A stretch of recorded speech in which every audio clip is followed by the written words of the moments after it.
Good morning, friends, and welcome once again to this wonderful session of physics today. So, today we are going to start our next unit of the waves, and that is the dual nature of matter and radiation. The dual nature of matter and radiations. That means the two natures. Dual means two natures. Now, in our previous classes, my dear friends, we have discussed about the discovery of electrons, the discovery of protons, the discovery of X-rays and all those things. And in that chapters, we have discussed about the various properties also of these rays. And if we just conclude, or we can say if we just recall those information what we have done there, so you will find that the wave nature of light was established by Maxwell and Hertz. That means the wave nature of light was discovered by Maxwell and Hertz. It was discovered by Maxwell and Hertz. And after that, there was the discovery of X-rays and electrons. So in 1895, Röntgen discovered the X-rays, and for that he was awarded the Nobel Prize. That was in 1897. Similarly, J.J. Thomson also.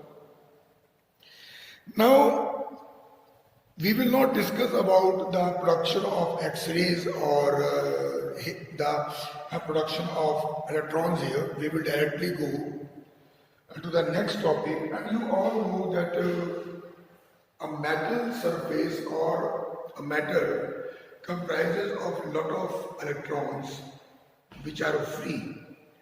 So metal surface comprises of a lot of free electrons, and these free electrons are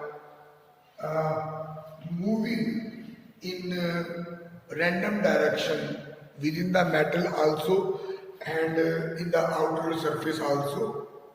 So these electrons are moving randomly, but they cannot leave the surface on their own. They cannot leave the surface on their own.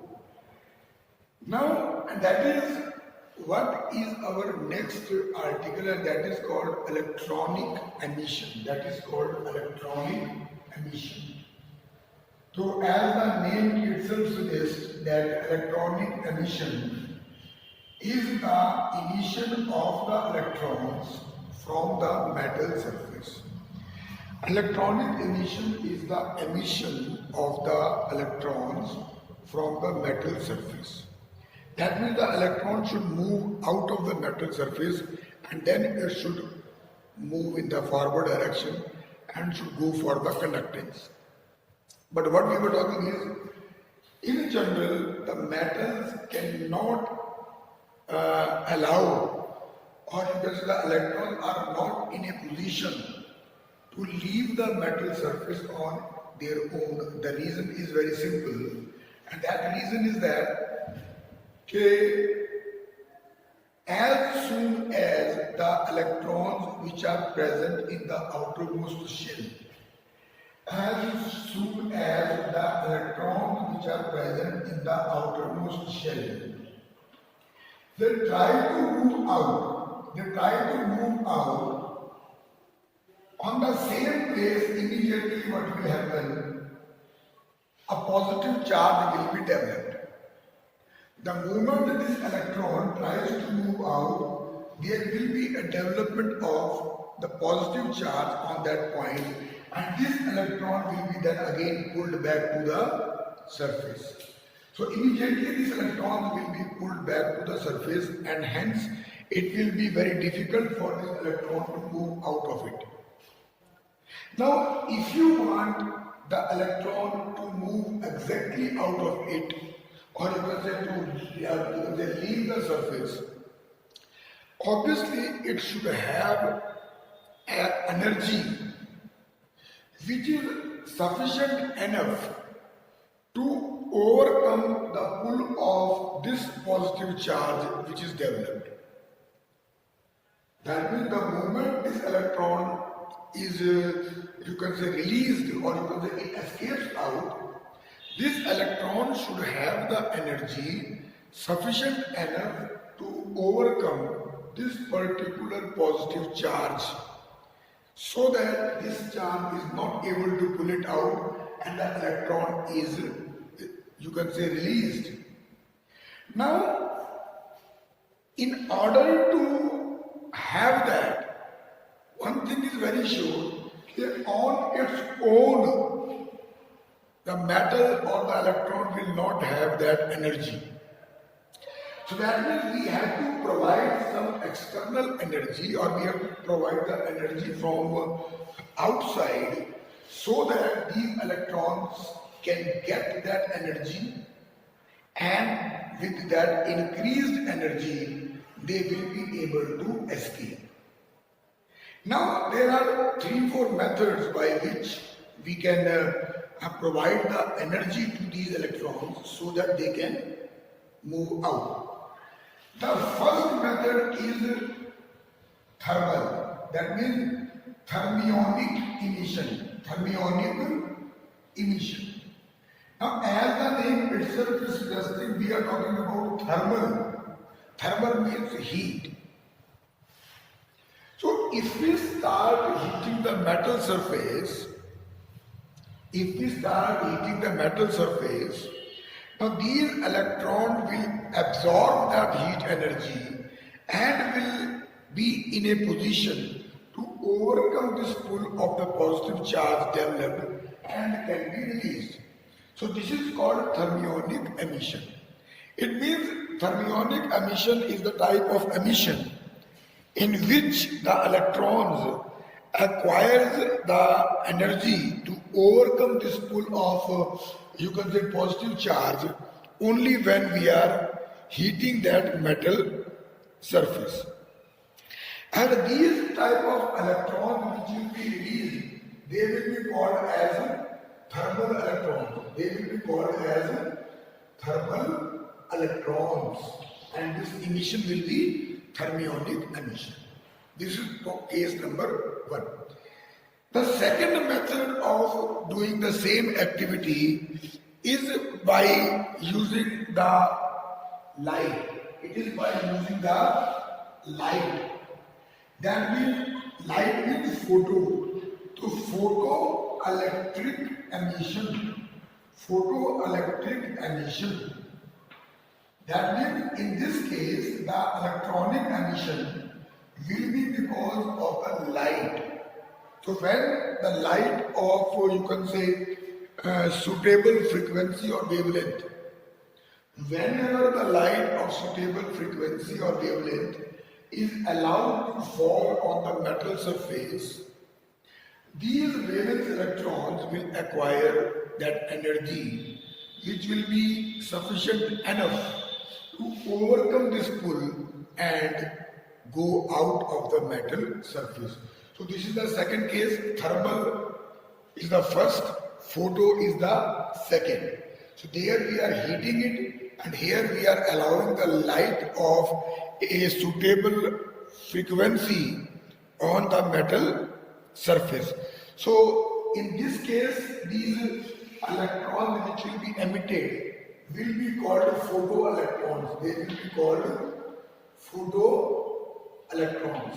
The photoelectrons will be released. The third type is the field emission. The third type is the field emission. Field emission. You know the meaning of field? Whenever we provide electric field.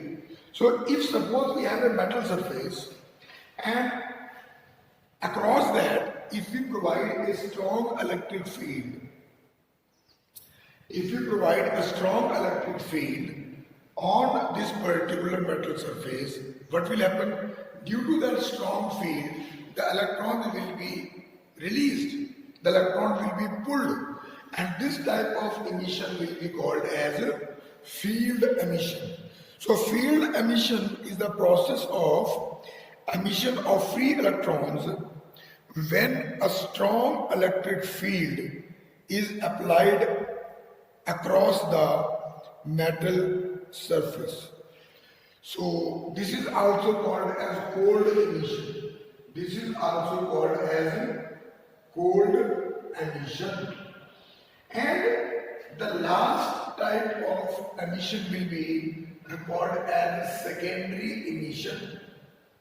Secondary emission. Now, secondary, you know, it is next level, next level. Suppose there is already an emission of electrons, and when that electron beam go and hit another surface, or you can say another electron, so that type of emission will be called as a secondary emission. So in secondary emission, what will happen?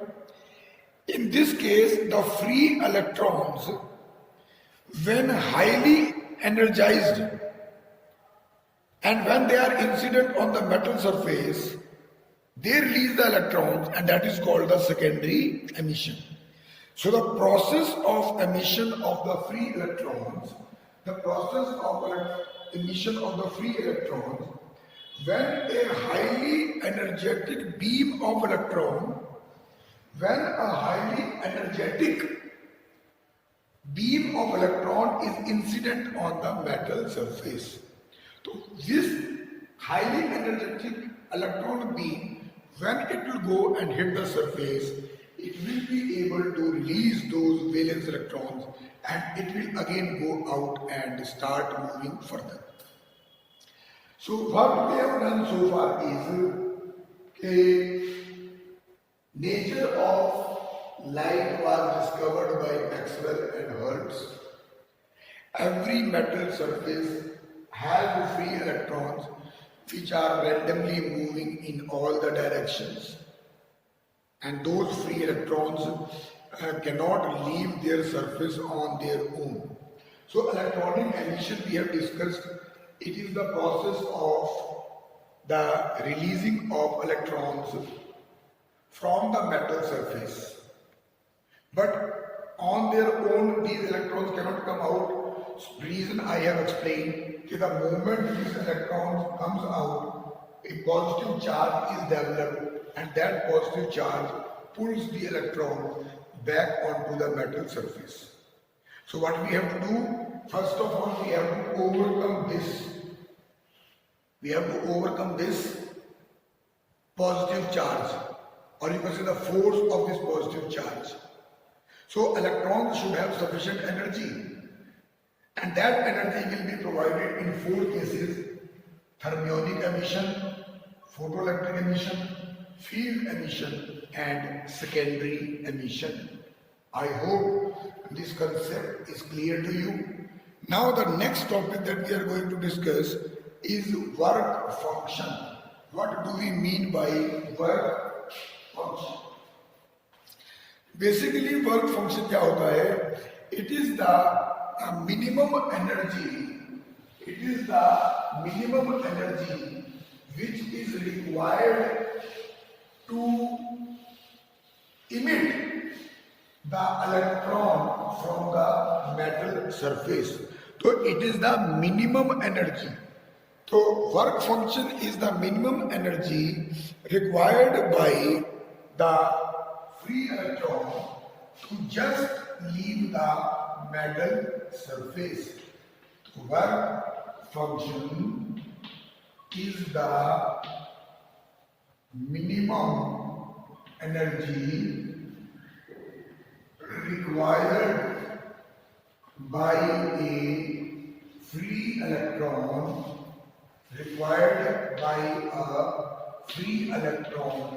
to just escape of the, you can say, metal surface is clear.